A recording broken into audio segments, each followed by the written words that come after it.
Hi,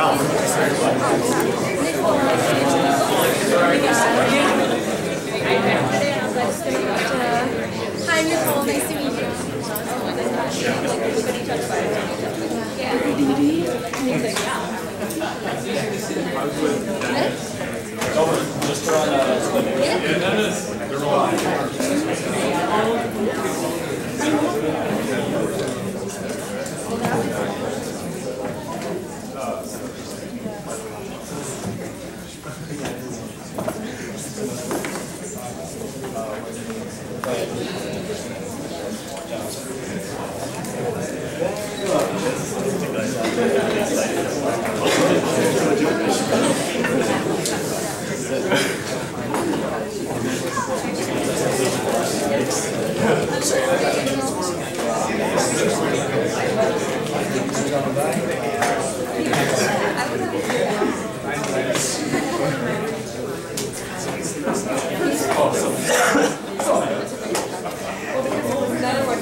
Future employers are all watching.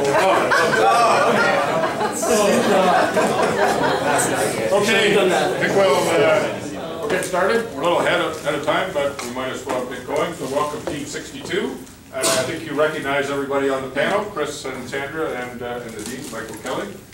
15 minutes from whenever you start. I'll try and remember to give you a 5-minute and a 1-minute warning, but so whenever you're ready. Okay, so we ready? Okay. So there's a demand for. Sorry. I'm not gonna lie. You know, there's a little nervousness here.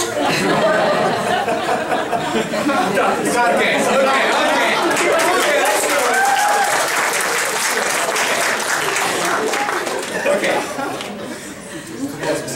Okay. So there's a demand for scheduled flights that Pearson Airport currently cannot meet, and that demand is for nighttime flights. In 2011, Pearson had to reject over 1,000 nighttime flights, and they currently expect their passenger traffic to increase 3 to 5% every single year, with the largest driver coming from overnight flights.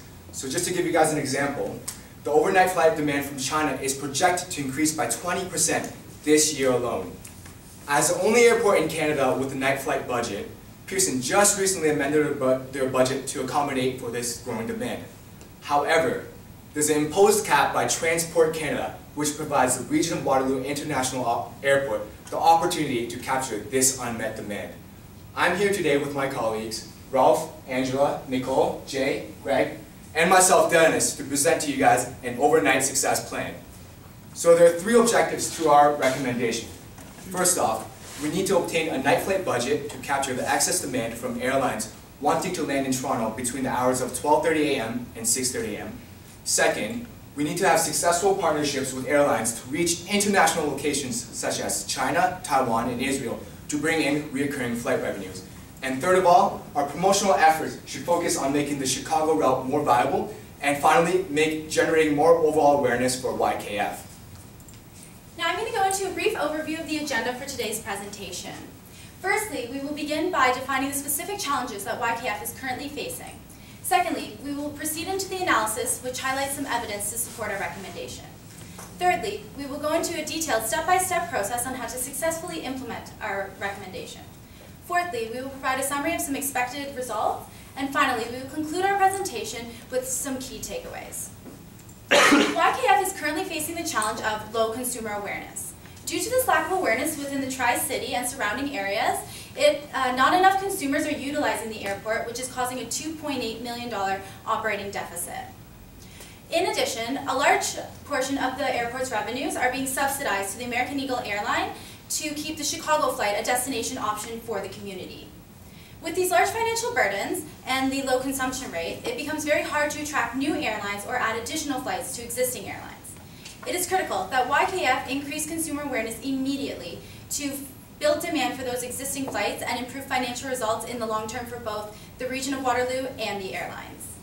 Thanks, Nicole. Now I want to bring your attention to the competitive landscape of YKF and elaborate on how they can emphasize the efficiency, convenience, and excellent customer service they provide to the customers to leverage themselves to clearly stand out in the airport industry. So for instance, Even though Toronto Pearson Airport is currently by far the largest and busiest airport in the industry in terms of total passenger traffic and aircraft movement, they still have very long waiting times as well as poor customer service. As for the Hamilton International Airport, it is Canada's #1 multimodal air cargo airport, but it still lacks that overall customer experience that passengers have, since they mainly associate themselves with providing cargo services and not commercial flights. Additionally, the London International Airport does have good access to 400 series highways from the airport, but it is still farther from Toronto than YKF, which makes it a less favorable alternative to Pearson. And last but not least, the advantage that Billy Bishop Airport has is that it is located in the heart of downtown Toronto, but they have very small runways, which implies that there is limited destination capacity, since larger runways are needed to support big aircrafts. YKF, however, is the airport that is able to address all these weaknesses of each of the competitors by providing great accessibility to the airport, excellent customer service, minimal waiting times, and the ability to support larger aircraft with their big runways, and as a result, offering more attractive destinations. In the face of strong competition, YKF needs to leverage its competitive advantages to add value to its customers within the Waterloo region, as well as compete against competitors in Toronto, Hamilton, and London. To better cater to their needs, we divided the market into 3 customer segments: business passengers, international students, and leisure travelers. Business passengers are not price sensitive. The local businesses often send their employees on business trips to foster stronger relationships with their partners. And many of these businesses are looking to expand their international relations, especially in Asia. These passengers are frequent flyers, and they fly all throughout the year.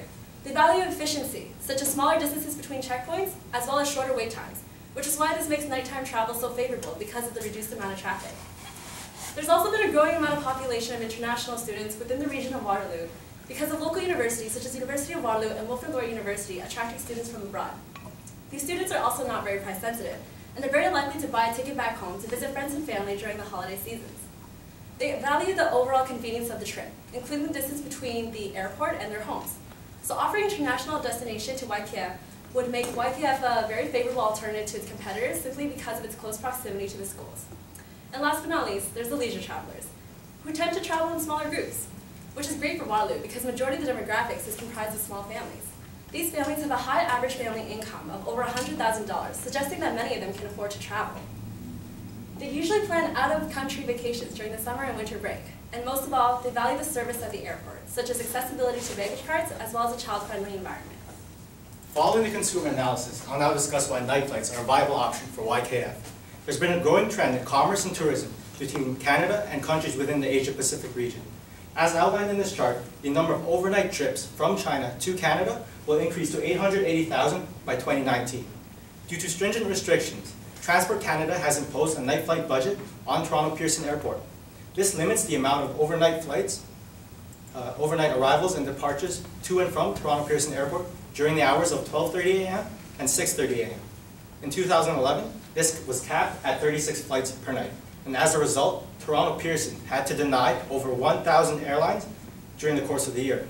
Now, an overwhelming majority of the airlines that were able to secure a night flight spot were either domestic flights or transborder flights. However, as stated in Toronto Pearson's Night Flight Outreach Report, there's an outstanding demand for these specific nighttime slots by international airlines, specifically those in the Asia-Pacific region.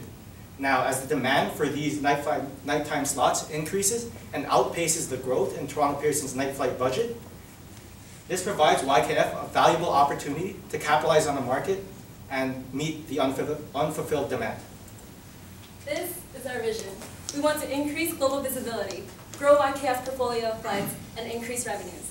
And we can do this by capturing the demand from airlines who want to fly during the night period, as well as offering international destinations. A few major milestones that YKF will have to accomplish include approval of nighttime operations by Transport Canada, successful partnerships with key airlines who have shown interest in night flights, successful marketing campaign to fill the Chicago flight, as well as increase overall awareness of YKF to the Tri-City and surrounding areas. So here are the goals to our marketing plan. On top of marketing to airlines, it is crucial that we target our consumer segments with a differentiated marketing strategy. A key measure of our success will come from the level of demand for the Chicago flights, where we'll be targeting business passengers and leisure travelers. And ultimately, we need to increase the overall awareness for YKF. So next up, I'm just going to walk you through some of our promotional tools. To create attention, YKF should post creative ads highlighting the airport's unique selling proposition of efficiency, convenience, and customer orientation. Ads will appear in malls like Conestoga and Fairview, on the newspapers such as The Record, and on the radio with Cool FM. Now, to generate interest, YKF should make a presence at Corporate Night during Oktoberfest. This will provide a great opportunity to network with local businesses, as well as to generate more awareness for the Chicago flights and highlight incentives for our business passengers. It is also crucial that YKF continue to participate in local community events to generate the interest from small families. To drive desire, YKF